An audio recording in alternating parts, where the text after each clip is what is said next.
okay, now what do I do?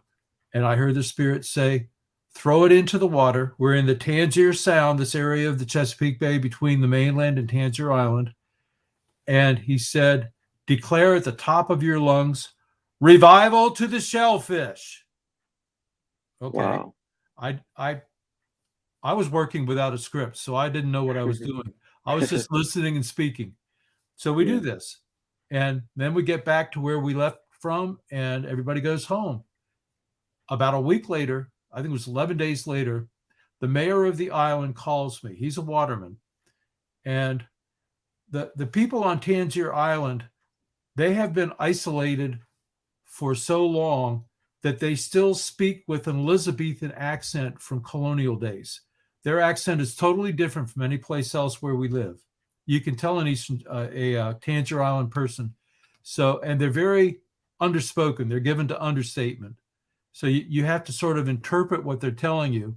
So when the mayor says crabs are running, I thought, okay, so, but what he explained to me was, we did this this journey to Tangier Island on May the 3rd, 2008. It was cold and rainy, and usually he fishes for soft shell crabs. Usually they don't run until it gets hot and sunny. He said the watermen were going out. The Chesapeake Bay is relatively shallow. The watermen were going out and looking down, and he said they could see that the floor of the bay was crawling with crabs. Those were his words. The crabbers lower crab pots, their traps, lower these pots into the water, and then they come back to harvest them. And usually that time of year, they would get maybe three crabs in a pot. They were pulling up crab pots with 50 crabs in them. Wow. The harvest had begun, and it had turned out to be the largest crab harvest in living memory, not only in the quantity that they caught, but the size of the crabs.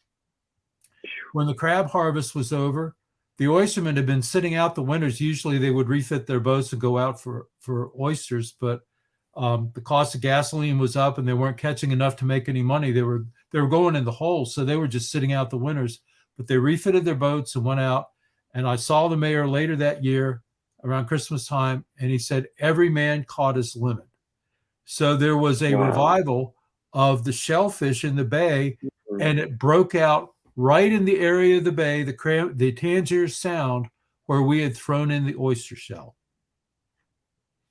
That, Randy, that is incredible. And I think that example, that story that you just shared with us, that speaks volumes to the importance of doing a prophetic act. You know, when the Lord speaks to you and tells you to do a prophetic act regarding the situation that you're praying and you're interceding for, there's power in that something begins to take place in the realm of the Spirit. And so, Randy, that's just incredible. And it builds our faith to not just pray, but really seek and hear from the Lord what he's calling us to do regarding a situation. I'll give you another good example. While we were busy praying for Salisbury, that's after we did our Pray for the Bay campaign, where I live is a little town outside of Ocean City, Maryland called Berlin. And on the street where I live, all these things had been corrupting the town. There was a guy down at the end of the street who was having issues with child pornography. There was one of his neighbors that every time he became intoxicated, he would threaten to kill people. Then right next door to where we live, we were gone one day and we started getting cell phone calls from people asking us, do you know what's happening next door to you? We didn't know. It was if it wasn't the largest drug bust, it was one of the largest drug busts in county history.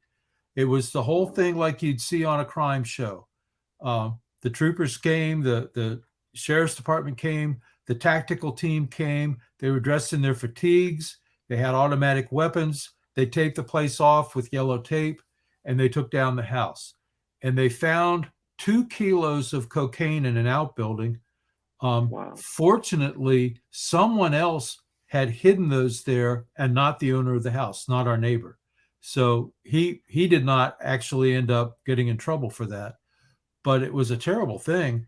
And we realized that our own street was getting corrupted while we were out trying to save the world. So my wife and I said, you know what we need to do? We need to prayer walk our street.